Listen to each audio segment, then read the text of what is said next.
A viticultura é a prática do cultivo de uva para produzir vinhos. Você consegue fazer um vinho ruim com uva boa, mas você jamais conseguirá fazer um vinho bom com uva ruim. Eu estou aqui com o engenheiro agrônomo da Vinícola Ferreira, Alessandro Paviani, que vai nos explicar o início de todo o processo de viticultura, que é o terreno. Como é que você compra uma área, o que você deve considerar para comprar uma área para plantar uva? Bom, tudo bem, Ferreira? Obrigado pelo convite. Bom, primeira coisa que a gente tem que saber é que as videiras, né, as plantas de videira, elas são plantas de clima temperado. Ou seja, são plantas adaptadas a regiões em que nós temos as 4 estações bem definidas.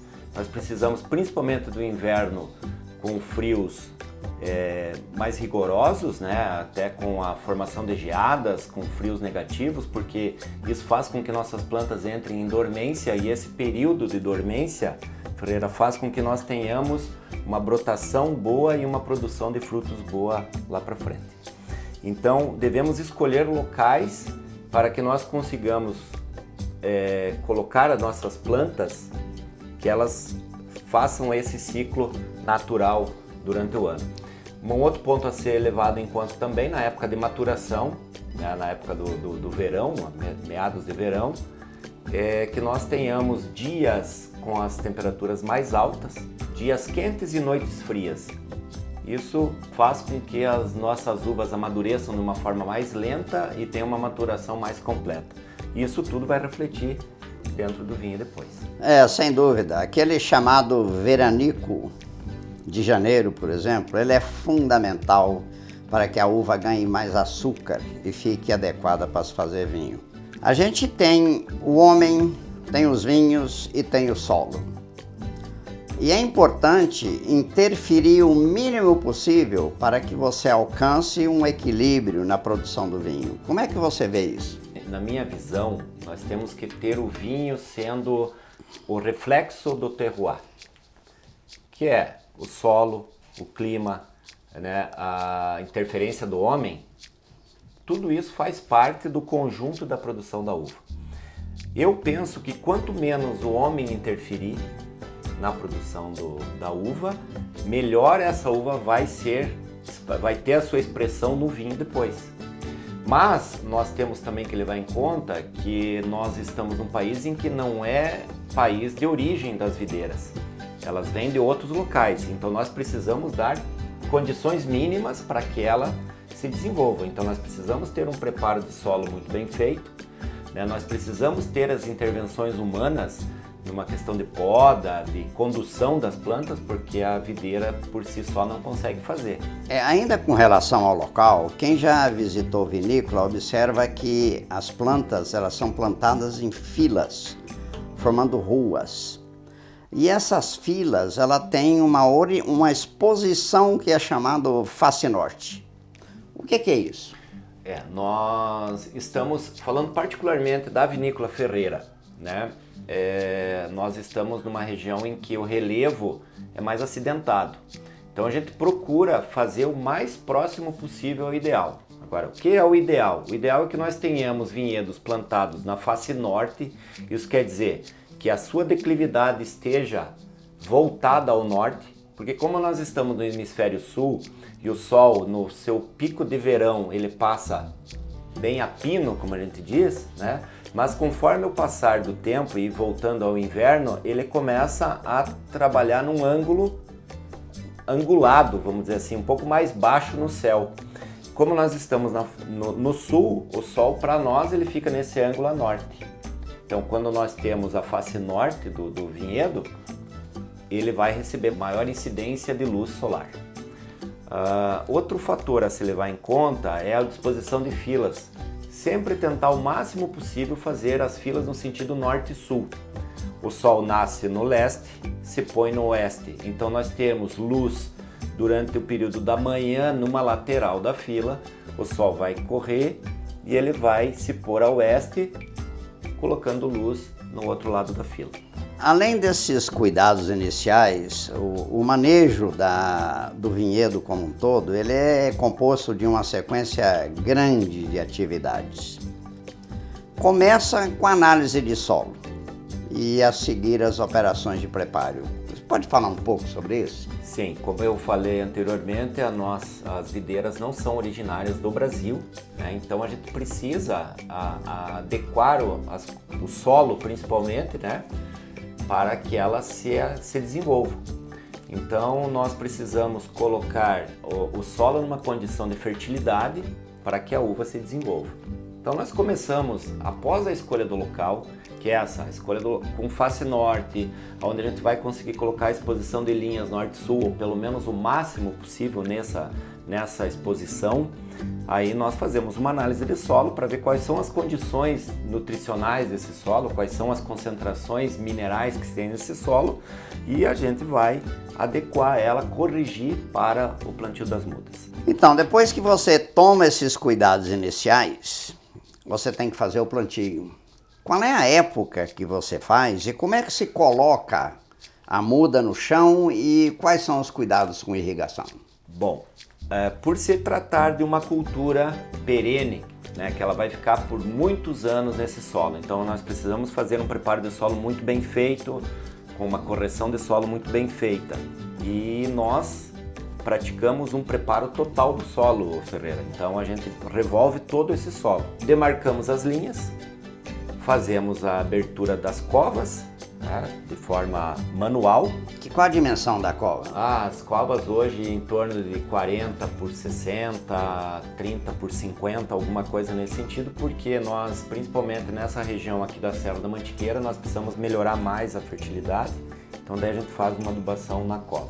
Você coloca alguma coisa na cova para ajudar a planta? Sim, colocamos adubos, colocamos compostos, né? Nós temos hoje um produto específico que a gente põe na cova e que dá uma condição de fertilidade, além de um gel também que vai ajudar na questão da retenção de umidade, né? Então é colocada essa cova, o plantio é feito sempre depois do período que possa ocorrer uma geada, porque a gente não quer que a muda pequenininha, com a brotação recém-vindo e venha uma geada, queima tudo. Então a gente procura fazer isso em setembro, outubro, né? Isso na Serra da Mantiqueira é um problema sério. Isso, a gente tem que tomar muito cuidado com isso, porque tem as geadas tardias que acabam até prejudicando algumas vezes a produção, então a gente não pode correr esse risco com as mudas. A parte de irrigação, muito importante e necessária. Aqui na região da Serra da Mantiqueira, principalmente aqui na região da Vinícola Ferreira, nós temos um regime de chuvas bastante grande no período de dezembro, meados de dezembro, janeiro e fevereiro, que é o período em que as uvas estão iniciando a sua maturação. É um período bastante frágil das uvas. Então, nós precisamos cobrir. Do contrário, a gente teria que trabalhar com muito tratamento, com muita intervenção com produtos fitossanitários e que não é o nosso interesse. Nós queremos trabalhar com o mínimo de intervenção possível do homem, como eu falei anteriormente. Então nós precisamos cobrir por causa da chuva e em contrapartida nós precisamos irrigar, porque essa cobertura acaba fazendo com que a água da chuva não chegue muitas vezes na quantidade necessária para as plantas. E nós temos ainda uma questão particular da Serra da Mantiqueira, que nós temos um período seco até outubro e novembro, que é a época em que as nossas plantas estão brotando e precisam de água. Então, a irrigação é extremamente necessária e a cobertura também. Na Vinícola Ferreira, nós utilizamos o método francês conhecido como a luta racional, onde o agricultor faz o máximo para produzir o melhor com o mínimo de intervenção. O nosso vinhedo coberto, ele visa exatamente isso aí. Mínima aplicação de defensivos agrícolas, visando uma produção de uva de maior qualidade. Eu queria que você explicasse por que nós usamos aquele sistema de plantio chamado espaldeira. A espaldeira é uma das formas que a gente tem de condução de vinhedo. Existem várias formas, né? A espaldeira, a latada, o Y, que são as mais conhecidas. Nós utilizamos a espaldeira porque ela nos permite um controle mais fácil, vamos dizer assim, na nossa produção. Nós precisamos, para ter bons vinhos, boas uvas, como você falou bem no começo. E isso a gente consegue com equilíbrio. Nós não podemos ter um excesso de uvas numa planta. Ela não vai suportar ou ela não vai amadurecer da forma que a gente queira que ela amadureça. Então a espaldeira ela tem essa grande vantagem de a gente ter o controle do dossel vegetativo, que é a parte vegetal da planta, né, com a produção de uvas. Além do que ela facilita na poda, ela facilita na condução, vamos dizer, na limpeza que a gente faz dentro das linhas. Nós não utilizamos herbicida, nós utilizamos capina e utilizamos roçada. Os tratamentos fitossanitários, por menor que sejam, nós trabalhamos com 3 ou 4 durante o ano, porque nós temos doenças que infelizmente se desenvolvem com o clima seco ou com aquele ambiente seco que nós temos da cobertura, então a gente precisa fazer, mas tudo dentro de um controle, tudo dentro de uma técnica com produtos recomendados e respeitado sua carência. Então a espaldeira é escolhida por isso, principalmente pelo controle que a gente tem da produção e desse equilíbrio produção-vegetação. Na maioria das plantas frutíferas, você planta uma vez e olha ela, assiste ela produzir ano após ano, sem muita intervenção, sem ter que cortar quase nada. A uva é completamente diferente, você tem que podar a uva anualmente. Por que essa poda? E o que é a poda? Bom, a poda ela é necessária porque se nós deixarmos a videira vir ao seu bel prazer, ela vai se desenvolver, vamos dizer assim, descontroladamente, nós não temos controle. E nós precisamos manter ela dentro de um sistema de produção, que é o nosso sistema de espaldeira. Tem um outro detalhe também que é interessante falar, que as uvas viníferas, elas produzem sempre em cima de um ramo que tem 1 ano de idade. Então o ramo que desenvolveu o ano passado, esse ramo ele vai passar o ciclo de inverno e é sobre esse ramo que ele vai produzir um cacho. Então nós precisamos cortar e deixar, no nosso caso lá a gente faz uma poda em cordão esporonado, que é o cordão da planta com os seus esporões, e nesses esporões que têm 1 ano de idade vai sair uma brotação com um cacho. Então imagina se a gente não fizer essa poda e essa planta vier ao seu bel prazer. Nós vamos ter produção e ela vai sair do uma trepadeira descontrolada. A videira é uma trepadeira, né? Ela é considerada uma trepadeira. Então nós precisamos fazer essa poda, que é a poda de produção, para que nós mantenhamos a produção nesse cordão esporonado e dentro dessa nossa estrutura da espaldeira. Então a poda ela é um ciclo fundamental no cultivo da uva. E você tem ali diversas atividades que você tem que fazer. Sim. Nós podemos colocar a seguinte forma. Depois que a gente faz o plantio das uvas, seu primeiro ano, a gente deixa as plantinhas se desenvolverem. No segundo ano, nós já fazemos a primeira poda.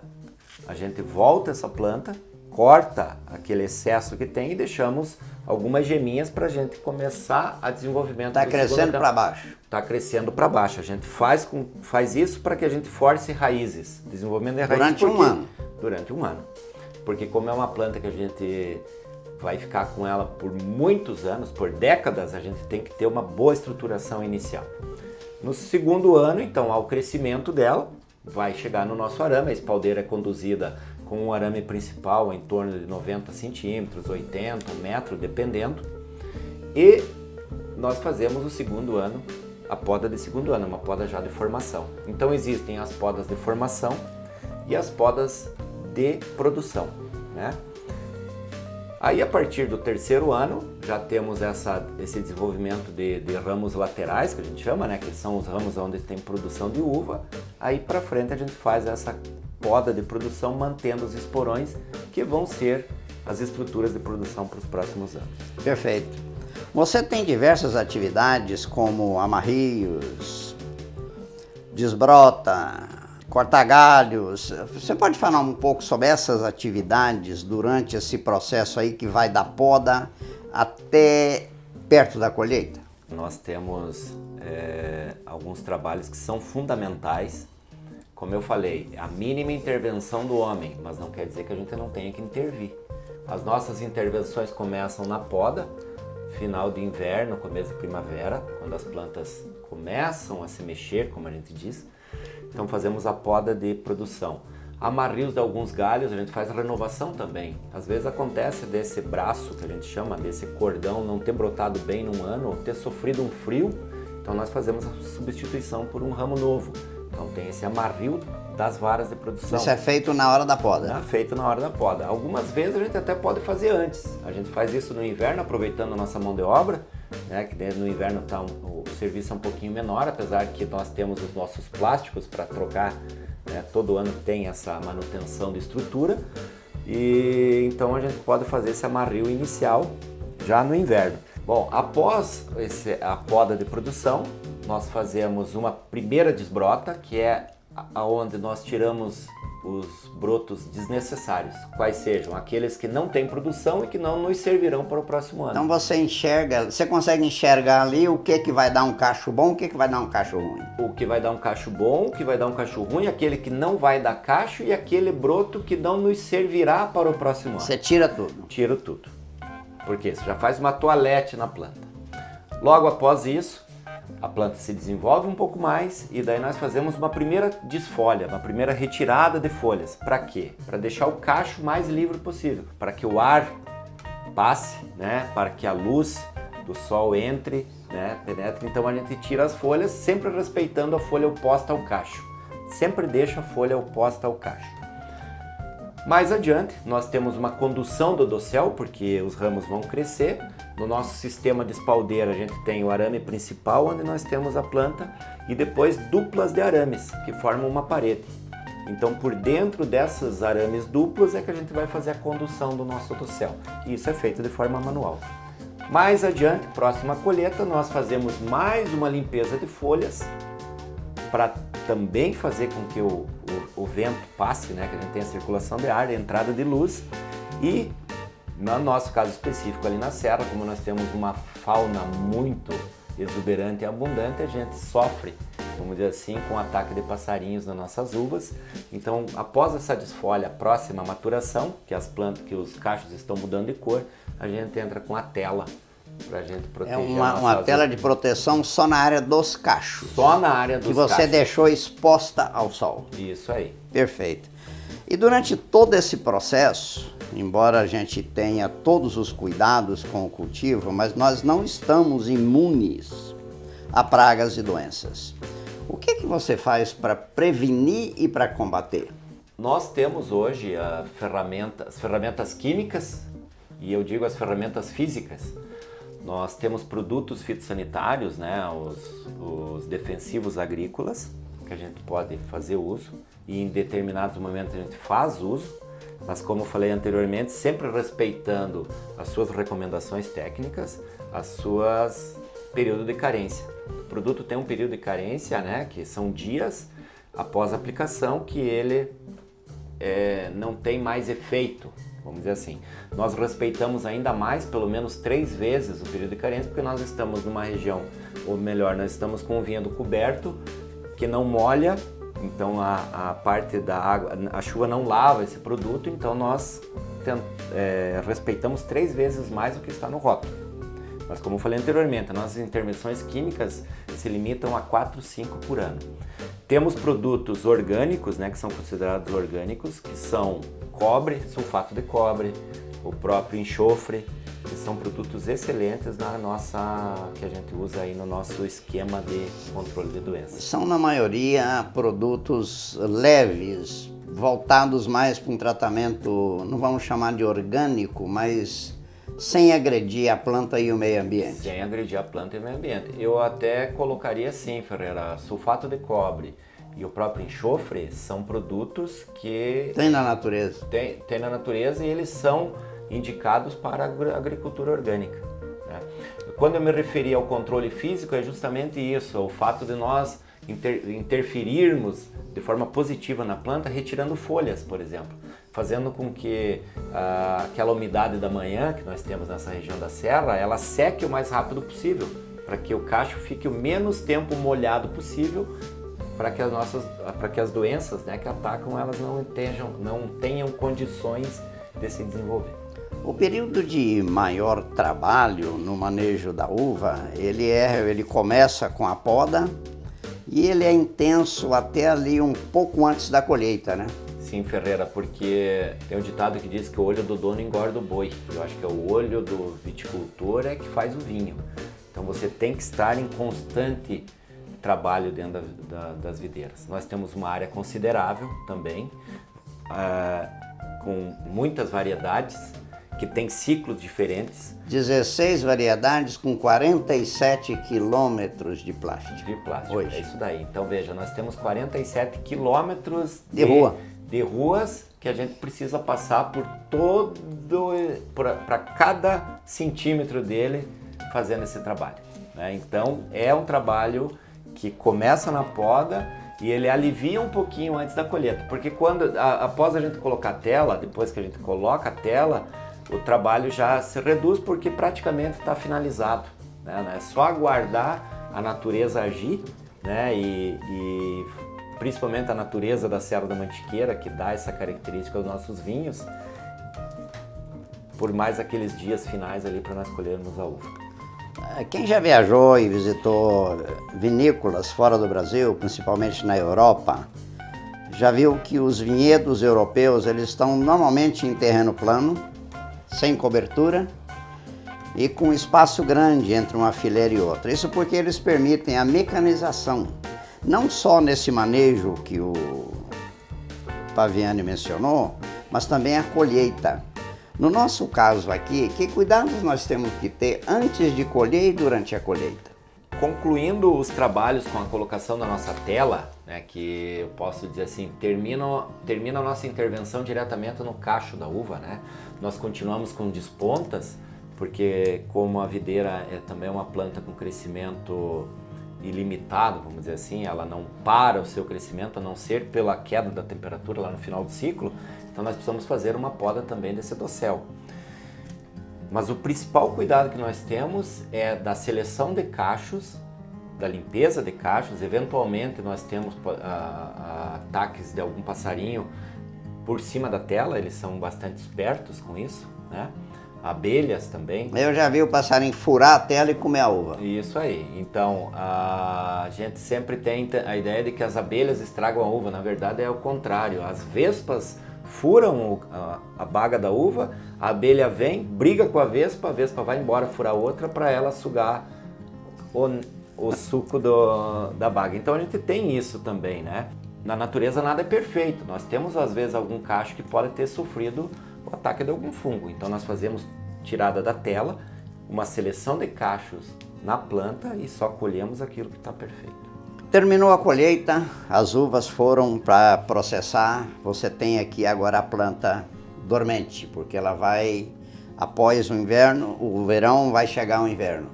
Que cuidados você tem que ter nesses intervalos até novamente fazer a poda?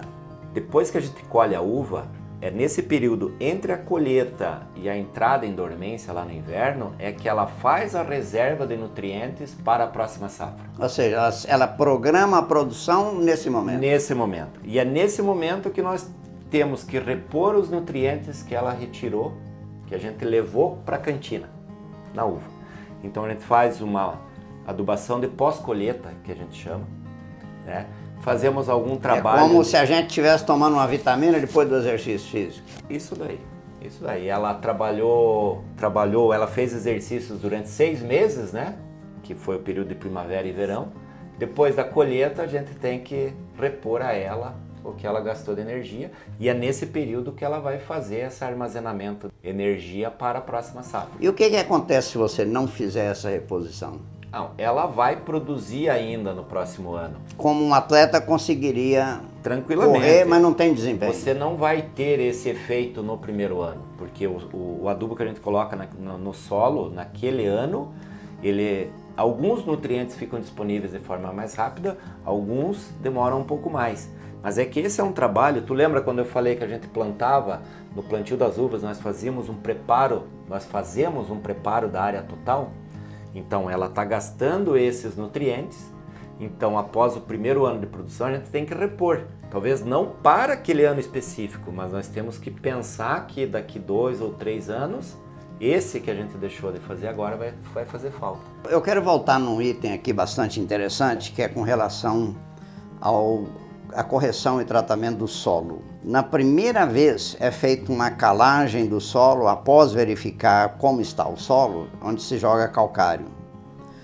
E todo ano eu observo que você recomenda que tem que jogar mais calcário. O que acontece aí? Nós fazemos essa calagem inicial procurando suprir o cálcio e o magnésio, porque o calcário ele tem 3 ações fundamentais. Ele fornece cálcio, magnésio e ele neutraliza o alumínio, que é tóxico para as raízes, né? Então ele eleva o pH que tem muito na nossa região. Tem bastante na nossa região. Então a gente precisa fazer isso. Por que da recomendação de todo ano colocar um pouquinho? É a mesma questão da adubação de pós-colheita. A gente coloca um pouquinho todo ano porque o calcário ele desce menos de 1 centímetro por ano. Então, como a gente não consegue mais revolver o nosso solo, ou seja, colocar esse calcário lá embaixo pelo revolvimento de solo, a gente vai colocando um pouquinho todo ano para que a gente não tenha deficiência lá para frente, né? A gente consegue fazer dentro da ferreira uma movimentação de solo superficial, então esse adubo e esse calcário que a gente coloca de pós-colheita, a gente revolve com uma grade, né, com um implemento, mexe um pouquinho, mas as raízes estão mais fundas do que isso. A gente faz isso para que não se crie um vácuo de adubação, vamos dizer assim, né? Uma deficiência de adubação. Na Serra da Mantiqueira, que é um terroir muito diferenciado e de muito potencial, a Mantiqueira ela é de uma dimensão maior do que muitos países no mundo. Ela é muito maior do que toda a região de Bordeaux. Ela tem quase a extensão de Portugal em linha reta. E isso exige que você trabalhe com as condições da Serra da Mantiqueira. Você considera que nós quebramos um paradigma ao utilizar um vinhedo coberto e todo esse cuidado que nós temos? Com certeza, Ferreira, a nossa região é uma região que está se mostrando muito boa. Prova disso são os nossos vinhos, né, que estão sendo medalhistas. 26 medalhas já em 4 anos. Então, isso é prova de que a região é muito boa. Nós temos várias regiões no Brasil em que são produzidas uvas, né, que as uvas são produzidas. Algumas precisam ser adaptadas, vamos dizer. Nós temos algumas regiões mais quentes, onde o inverno não é tão rigoroso e que a chuva é muito maior e que o pessoal opta por não cobrir, que eles fazem a poda invertida. Não é o nosso caso. A opção da Vinícola Ferreira foi trabalhar com o mais natural possível, ou seja, respeitando o ciclo natural da nossa... Seria inviável fazer poda invertida na nossa altitude, porque na época da colheita a gente teria geada. Isso, então nessas regiões da poda invertida eles têm um inverno, mas é um inverno menos rigoroso. Sim, assim. não tem então, geada. Não tem geada. Então nós precisamos produzir as uvas na região da Serra da Mantiqueira, a 1.600 metros onde está a Vinícola Ferreira, de forma natural, no ciclo dela natural. Temos que cobrir, isso é fato. Ou as intervenções químicas seriam muito maiores. Aí nós temos uma questão do nosso relevo, que já não permite tanto a mecanização agrícola, então nós temos que fazer tratamentos manuais, né? Então a gente foi adaptando, mas o mais importante disso tudo é que nós conseguimos colher as uvas que expressam o nosso terroir da Serra da Mantiqueira, e isso está sendo mostrado dentro das garrafas. Muito obrigado, Paviani, pela sua participação. Esse foi uma pequena demonstração do que se faz para produzir uvas. É interessante observar que o ser humano produz vinho há 10.000 anos. No início, eram processos extremamente rudimentares. Pisava a uva no chão, deixava escorrer para um buraco. Era assim que romanos e egípcios faziam vinho. No último século, as tecnologias utilizadas avançaram tremendamente. E hoje na vinícola nós utilizamos as tecnologias de ponta disponível. Conseguimos bastante sucesso e esperamos conseguir mais.